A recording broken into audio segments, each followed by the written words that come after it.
নমস্কার, আশা করছি সবাই ভালো আছেন। ধানসিঁড়ির আরেকটি নতুন ব্লগে সকলকে স্বাগত জানাই। ধ্বনি পরিবর্তনের তৃতীয় পার্ট আজকের ভিডিওতে। অন্য কোনো বিষয়ের ওপর কারো যদি ভিডিওর দরকার হয় আমাকে কমেন্টে জানাবেন, আমি চেষ্টা করব সেই মতন ভিডিও বানানোর। আর আজকের ভিডিওটা ভালো লেগে থাকলে একটা লাইক করে, কমেন্ট করে, শেয়ার করে, চ্যানেলটিকে সাবস্ক্রাইব করে পাশে থাকা বেল আইকনটিকে প্রেস করে দেবেন, যাতে আমি পরবর্তী ভিডিও আপলোড করার সাথে সাথে নোটিফিকেশান আপনাদের কাছে পৌঁছে যায়। তাহলে চলুন আজকের ভিডিও শুরু করা যাক। এখন শতনাসিক্কি ভবন এইটা দেখে নিই। শতনাসিক্কি ভবন কি নাসিক্য ব্যঞ্জনধ্বনি ছাড়া কিছু কিছু ক্ষেত্রে স্বতঃস্ফূর্তভাবে স্বরধ্বনি সারনাসিক হয়।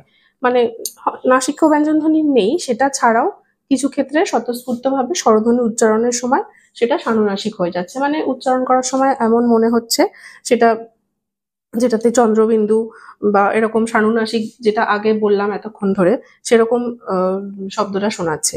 এই প্রবণতাকে বলা হয় স্বতঃস্ফূর্ত বা শতনাসিক্কি ভবন। মানে এটা নিজে থেকেই নিজের ইচ্ছে হচ্ছে।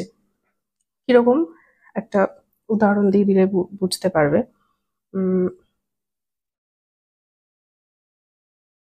হাসি হয়ে যাচ্ছে হাসি।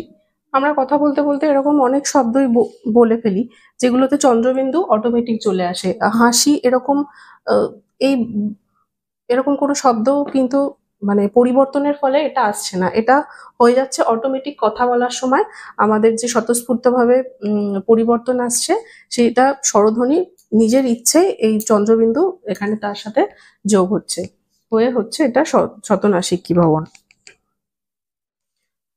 ইট ইট হয়ে যাচ্ছে ইট। আখ হয়ে যাচ্ছে আখ। এগুলো বারবার বলছি, সবই কিন্তু উচ্চারণ রীতির পরিবর্তন অনুযায়ী। উচ্চারণ করার সময় আমরা যেভাবে বলছি সেই পরিবর্তন অনুযায়ী এটা হচ্ছে। সূচ, আসলে কথাটা সূচ, কিন্তু আমরা বেশিরভাগ ক্ষেত্রেই বলে থাকি সূচ। প্যাঁচা, সেটাকে আমরা বলছি প্যাঁচা।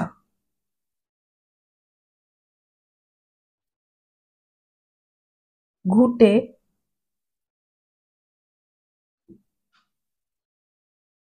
হয়ে যাচ্ছে ঘুঁটে। মানে এগুলো ব্যঞ্জনধ্বনি ছাড়াই স্বতঃস্ফূর্তভাবে, মানে নিজের ইচ্ছায় স্বরধ্বনি সানুনাসিক হয়ে যাচ্ছে। আরেকটা এখানে লিখে দিই, কানা হয়ে যাচ্ছে কানা। কানা হয়ে যাচ্ছে কানা।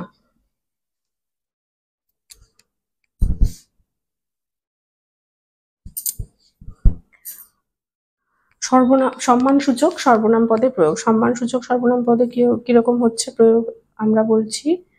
যাহারা, সম্মান দিয়ে যখন কাউকে আমরা কারোর সম্পর্কে কথা বলছি, যাহারা হয়ে যাচ্ছে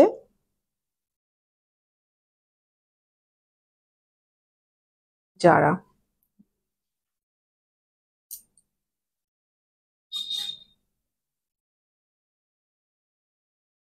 তাহাকে হয়ে যাচ্ছে তাকে।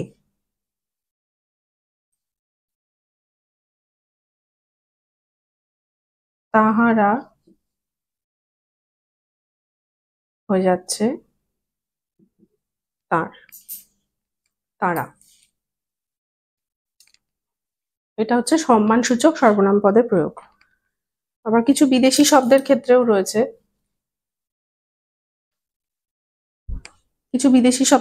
রয়েছে, যেমন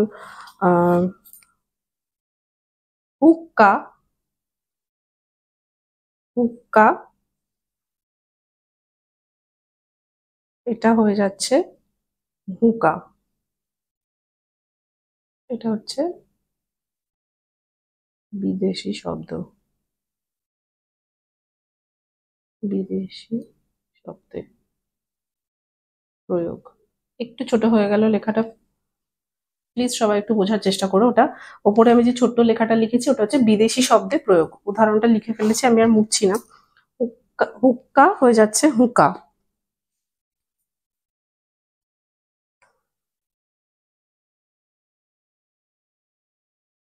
পিঁয়াজ হয়ে যাচ্ছে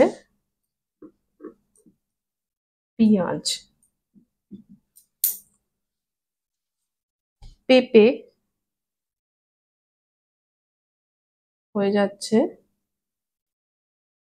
পেঁপে।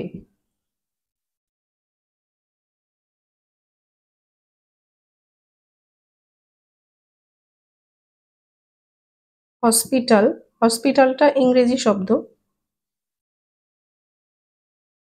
এখান থেকে বাংলায় আমরা কি বলছি হাসপাতাল। এটাই আসলে হওয়া উচিত হাসপাতাল, কিন্তু আমরা বেশিরভাগ সময়তেই কথা বলার সময় বলছি হাসপাতাল।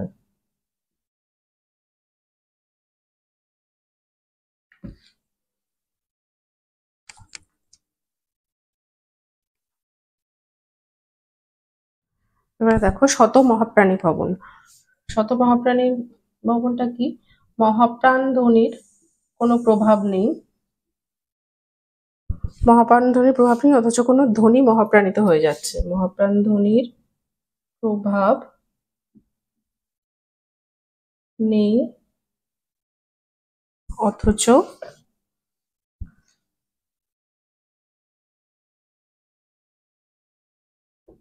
কোনো ধ্বনি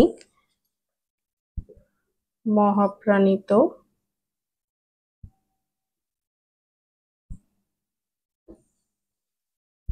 হলে তাকে বলে শত মহাপ্রাণী ভবন। এটাই হচ্ছে তাকে বলে শত মহাপ্রাণী ভবন। এটা আমি আর এখানে পুরোটা লিখলাম না, ভিডিও লং হয়ে যাচ্ছে, সেই জন্য উদাহরণটা দিয়ে দিই। যেমন মস্তক, মস্তক থেকে মাথা। মহাপ্রাণ ধ্বনির প্রভাব নেই অথচ কোনো ধ্বনি মহাপ্রাণিত হলে। মহাপ্রাণ ধ্বনি, যেটা ধ্বনির যে নোটটা বলেছিলাম সেগুলো মনে করার চেষ্টা করো। মহাপ্রাণ ধ্বনি কোনগুলো বলেছিলাম, মানে থ, হ, এইগুলো বলেছিলাম কি? সেটা যদি সেই নোট থেকে থাকে, আমার ভিডিও তো দেওয়া রয়েছে এই চ্যানেলে, তোমরা পুরোনো ভিডিও দেখে নিতে পারবে। এখানে মস্তকের এখানে কিন্তু কোথাও থ ছিল না, সেটা শত মহাপ্রাণী ভবন হয়েছে মাথা। ত নিজের থেকে থ হয়েছে, এই যে বললাম ত নিজের থেকে এখানে থ হয়েছে। আচ্ছা, তারপরে হচ্ছে মূর্ধন্য ভবন। মূর্ধন্য ভবন।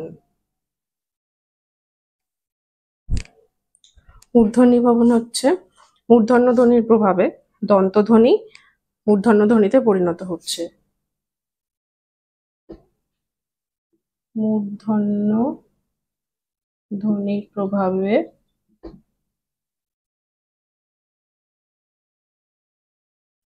দন্তধ্বনি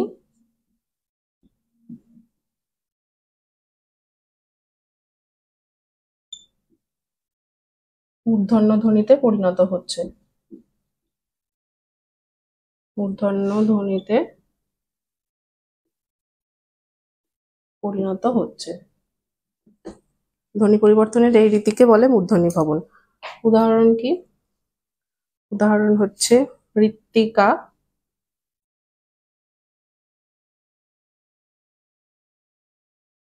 থেকে মাটি।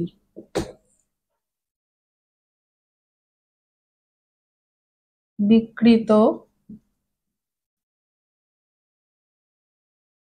থেকে বিকট। মূর্ধন্য ধ্বনির প্রভাবে দন্তধ্বনি মূর্ধন্য ধ্বনিতে পরিণত হচ্ছে। দন্তধ্বনি মৃত্তিকা ত, সেটা হয়ে গেল মাটি, বিকৃত হয়ে গেল বিকট। আমি যতটা পারি প্রতিটা ভিডিও, প্রতিটা উদাহরণ উদাহরণ বুঝিয়ে দেওয়ার চেষ্টা করি। তাও যদি বুঝতে কারো অসুবিধা হয়, আমি বারবার বলছি আমাকে কমেন্ট করে জানাও, তাহলে আমি বুঝতে পারবো কোথায় তোমাদের অসুবিধা হচ্ছে। কমেন্ট না করলে আমি বুঝতে পারছি না যে কার কোথায় বুঝতে অসুবিধা হচ্ছে। এরপর আসবো স্বরের দীর্ঘীভবন।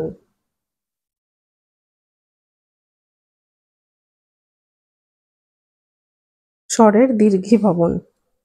শব্দস্থ কোনো ধ্বনি লোপ পেলে তার প্রভাবে পূর্ববর্তী স্বর দীর্ঘ হয়। শব্দস্থ কোনো ধ্বনি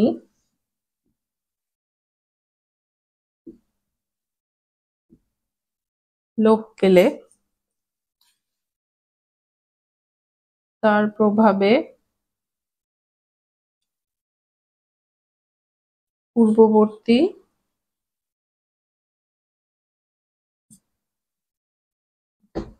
স্বর দীর্ঘ হয়।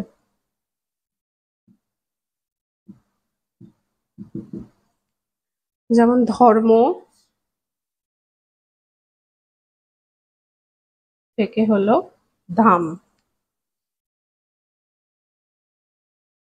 শব্দস্থ ধ্বনি লোপ পেলে তার প্রভাবে পূর্ববর্তী স্বর দীর্ঘ হয়। ধর্ম থেকে হলো ধাম। ভক্ত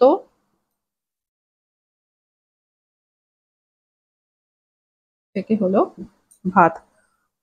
ধর্ম, এখানে একটা র আসছে, র লোপ হয়ে এখানে ধাম মানে দীর্ঘীভবন হয়েছে। উচ্চারণ করে এখানে এই জিনিসগুলো বুঝতে গেলে না ওই ধ্বনি বা বর্ণের যে নোটগুলো আমি যে ভিডিওগুলো করেছিলাম ওইগুলো একটু মনে রাখাটা দরকার। ওইগুলো মাথায় থাকলে তারা এগুলো চট করে ধরতে পারবে যে কোন জায়গাটায় চেঞ্জটা হচ্ছে। এগুলো খুবই সহজ জিনিস, এগুলো এমন কিছুই এক্সপ্লেন করারও ব্যাপার নেই, এমন কোনো কঠিন জিনিসও নয়, খুবই সহজ। স্বরের দীর্ঘীভবন, এটা হয়ে গেল স্বরের দীর্ঘীভবন। এবারে আসছি ঊষ্মীভবন।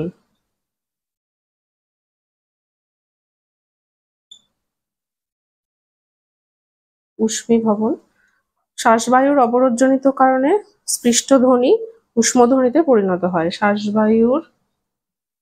এই শ্বাসবায়ু এগুলো কোথায় বলেছিলাম?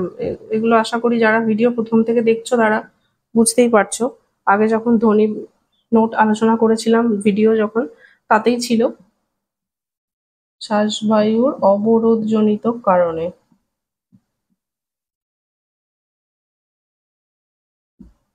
শ্বাসবায়ুর অবরোধজনিত কারণে স্পৃষ্ট ধ্বনি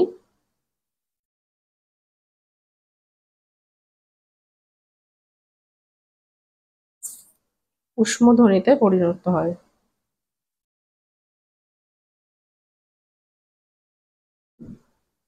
ঊষ্মধ্বনিতে পরিবর্তিত হয়।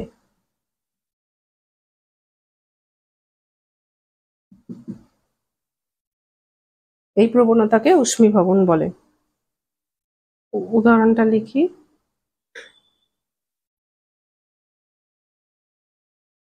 পাঁচ থেকে হয়ে গেল পাশ।